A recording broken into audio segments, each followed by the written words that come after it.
আসসালামু আলাইকুম। সংবাদে আপনাদের সবাইকে স্বাগত জানাচ্ছি। আমি ফিরোজ তোহা। শুরুতেই সংবাদ শিরোনাম। বাংলাদেশের সর্বশেষ গুরুত্বপূর্ণ আপডেট সংবাদে আপনাকে স্বাগত। শুরুতেই সংবাদ শিরোনাম, পরে বিস্তারিত। প্রথমে জানাবো, প্রাথমিক বিদ্যালয়ে ধর্মীয় শিক্ষক নিয়োগের দাবিতে ওলামা মাশায়েখ পরিষদের বিক্ষোভ। প্রাথমিক বিদ্যালয়ে গানের শিক্ষক নিয়োগের প্রজ্ঞাপন বাতিল এবং বাধ্যতামূলকভাবে ধর্মীয় শিক্ষক নিয়োগের দাবিতে রাজধানীতে বিক্ষোভ সমাবেশ ও মিছিল করেছেন জাতীয় ওলামা মাশায়েখ আইম্মা পরিষদ। আজ জাতীয় মসজিদ বাইতুল মোকাররম প্রাঙ্গণে এই বিক্ষোভ মিছিল অনুষ্ঠিত হয়। সেখানে সরকারকে উদ্দেশ্য করে জানানো হয়, দ্রুত সময়ের মধ্যে ধর্মীয় শিক্ষক নিয়োগ দিতে হবে এবং পাশাপাশি গানের শিক্ষক নিয়োগের যে প্রজ্ঞাপন জারি করা হয়েছে সেটি বাতিল করতে হবে।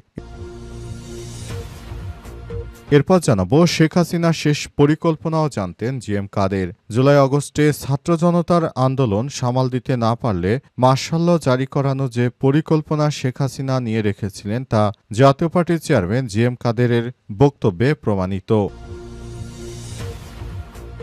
এদিকে আল-আকসার খতিবকে গ্রেপ্তারের পর মসজিদে প্রবেশ নিষেধাজ্ঞা। জুমার নামাজ শেষে আল-আকসা মসজিদের খতিব শেখ মোহাম্মদ সরান্দাহকে গ্রেপ্তার করে ইসরায়েলি পুলিশ। আজ গ্রেপ্তারের পর অবশ্য তাকে ছেড়ে দিয়েছে, তবে তাকে আগামী এক সপ্তাহের জন্য মসজিদে ঢুকতে নিষেধাজ্ঞা জারি করেছে দখলদার বাহিনী। এই তথ্য নিশ্চিত করেছে জেরুজালেমের ইসলামিক ওয়াকফ।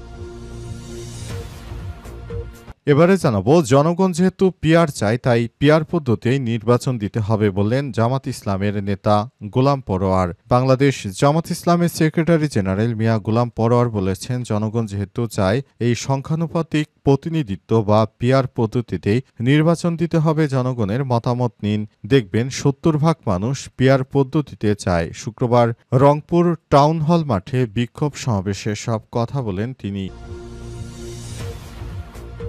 এবং সর্বশেষ জানাবো, সুনামগঞ্জে দুই পক্ষের সংঘর্ষ, নিহত এক। সুনামগঞ্জের জামালগঞ্জে উপজেলায় আধিপত্য বিস্তারকে কেন্দ্র করে দুই পক্ষের মধ্যে ব্যাপক সংঘর্ষের ঘটনা ঘটেছে। সংঘর্ষের ঘটনায় একজন নিহত হয়েছে। প্রিয় দর্শক, এতক্ষণ শুনছিলেন সংবাদ শিরোনাম, এবারে বিস্তারিত। তবে তার আগে বন্ধুরা, অনুরোধ থাকবে এই সংবাদটিতে একটি লাইক দিন। এই চ্যানেলে আপনি নতুন হয়ে থাকলে আমাদের সংবাদটি দেখতে দেখতে চ্যানেলটি সাবস্ক্রাইব করে রাখুন। কমেন্ট করে বন্ধুরা আপনার মূল্যবান মতামত জানিয়ে দিন আপনি বিশ্বের কোন দেশ থেকে বা বাংলাদেশের কোন স্থান থেকে আমাদের সংবাদটি দেখছেন এবং শুনছেন। এবারে বিস্তারিত।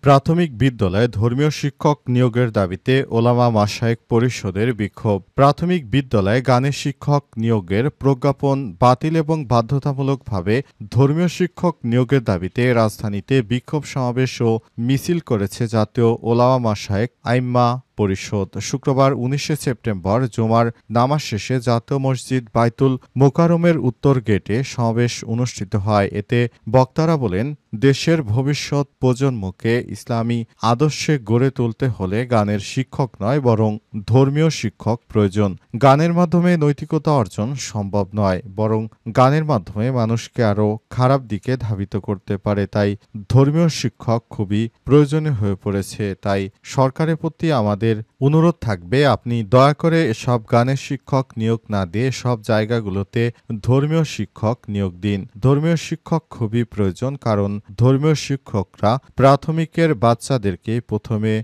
ধর্ম সম্পর্কে জ্ঞান অর্জন করায়। সুতরাং সেখানে ধর্মীয় শিক্ষক খুবই গুরুত্বপূর্ণ। সেখানে গানের শিক্ষক দিয়ে কোনো কাজ হবে না। আর বাংলাদেশের পরিবেশে গানের শিক্ষকদের কোনো কাজ নেই, কারণ যারা গানের শিক্ষক রয়েছেন তারা কি গান শেখাবেন, যেহেতু অতীতে বাংলাদেশে কখনোই গানের বিষয়ে কোনো পড়াশোনার ব্যবস্থা ছিল না। অতএব যারা ধর্মীয় মূল্যবোধ সম্পন্ন তাদেরকে ধর্মীয় শিক্ষক হিসেবে নিয়োগ দান করুন। হাসিনার শেষ পরিকল্পনাও জানতেন জিএম কাদের। জুলাই আগস্টে ছাত্র জনতার আন্দোলনের সময় আন্দোলন সামাল দিতে না পারলে মার্শাল ল জারি করানো যে পরিকল্পনা শেখ হাসিনা রেখেছিল তা জাতীয় পার্টির চেয়ারম্যান জিএম কাদেরের বক্তব্যেও প্রমাণিত হয়েছে। শেখ হাসিনার পালানোর পর ৫ আগস্ট ২০২৪ বিকালে ঢাকা ক্যান্টনমেন্ট সেনাবাহিনী প্রধান জেনারেল ওয়াকারুজ্জামানের সঙ্গে রাজনৈতিক দলগুলোর নেতাদের বৈঠক হয়। বৈঠকে জাতীয় পার্টির চেয়ারম্যান চেয়ারম্যান জিএম কাদের উদ্ভূত পরিস্থিতিতে সেনাপ্রধানকে মার্শাল ল জারির প্রস্তাব করেছিলেন, অর্থাৎ শেখ হাসিনার এই পূর্ব পরিকল্পনার বিষয়টি নিয়েও তিনি জানতেন। তাদের সহযোগী হিসেবে তিনি ঢাকা ক্যান্টনমেন্টের বৈঠকে মার্শাল ল জারি করানোর চেষ্টা করেন। 2024 সালে 3 আগস্ট সেনাপ্রধান তৎকালীন প্রধানমন্ত্রী শেখ হাসিনাকে জানিয়ে দিয়েছিলেন সেনাবাহিনী ছাত্র জনতার উপর গুলিবর্ষণ করবে না। সেনা সদরে বিভিন্ন স্তরের কর্মকর্তাদের সঙ্গে মতবিনিময়ের প্রেক্ষিতে সেনাপ্রধান তাদের এই সিদ্ধান্তের কথা জানিয়েছিলেন। এই বক্তব্যের প্রেক্ষিতে শেখ হাসিনা বুঝতে পারেন সেনাবাহিনী মার্শাল ল জারি করবে না। এরপর শেখ হাসিনার নতুন পরিকল্পনা হিসেবে 5 আগস্ট দেশব্যাপী জরুরি অবস্থা জারি করানোর চেষ্টা চালান। বঙ্গভবন সূত্রের খবরে পাওয়া যায়, ইতিপূর্বে দেশে আমার দেশে বিষয়টি ছাপা হয়। এতে আরও বলা হয়, রাষ্ট্রপতি শাহাবুদ্দিন চুপ্পুকে ফোন করে হাসিনা জরুরি অবস্থা জারির বিষয়টি জানিয়ে তৈরি থাকতে বলেছিলেন। প্রধানমন্ত্রীর সামরিক সচিব রাষ্ট্রপতির সামরিক সচিবকে ফোন করে জানিয়েছিলেন প্রধানমন্ত্রীকে যে কোনো সময় বঙ্গভবনে যাবেন, কিন্তু শেষ পর্যন্ত হাসিনা জরুরি অবস্থা জারির চেষ্টা সেদিন ব্যর্থ হয়েছিল। পরিস্থিতি সামাল দিতে না পারলে মার্শাল ল জারি করানোর পরিকল্পনা ছিল হাসিনার। প্রয়োজনে সেনাবাহিনীর কাছে ক্ষমতা দেওয়ার কথাবার্তা চূড়ান্ত করেছিলেন। মার্শাল ল জারি করানোর এই বিষয়টি শেখ হাসিনার অতি ঘনিষ্ঠ কয়েকজন জানতেন। তাদের মধ্যে অন্যতম ছিলেন শেখ রেহানা এবং সালমান এফ রহমান। গত 5 আগস্ট ভারতে পালিয়ে যাওয়ার আগ মুহূর্তে শেখ রেহানা সালমান এফ রহমানের মধ্যে টেলিফোনে যে কথোপকথন হয়েছে সেখানে মার্শাল ল জারি করার বিষয়টি প্রকাশ পায়। আল-আকসার খতিবকে গ্রেপ্তারের পর মসজিদে প্রবেশ নিষেধাজ্ঞা।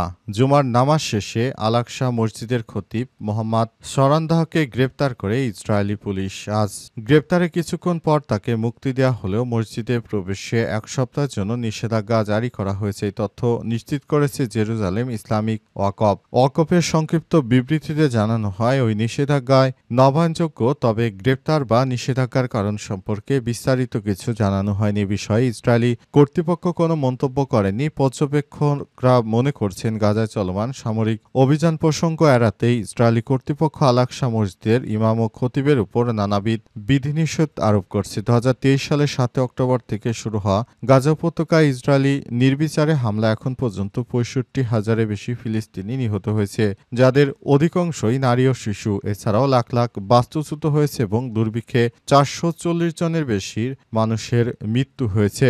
এ অবস্থায় জরুরি সতর্কতা জারি করা হয়েছে, কারণ খতিবের উপর তারা নানাভাবে টর্চার করছে। খতিবকে মেরে ফেলতে চেয়েছিল, তবে শেষ পর্যন্ত তাকে না মেরে তাকে বাঁচিয়ে রেখেছে, কিন্তু তাকে অন্তত আগামী 1 সপ্তাহে মসজিদুল আকসাতে ঢুকতে দেওয়া হবে না এবং তার উপর নানারূপ বিধিনিষেধ আরোপ করছে দখলদার বাহিনী।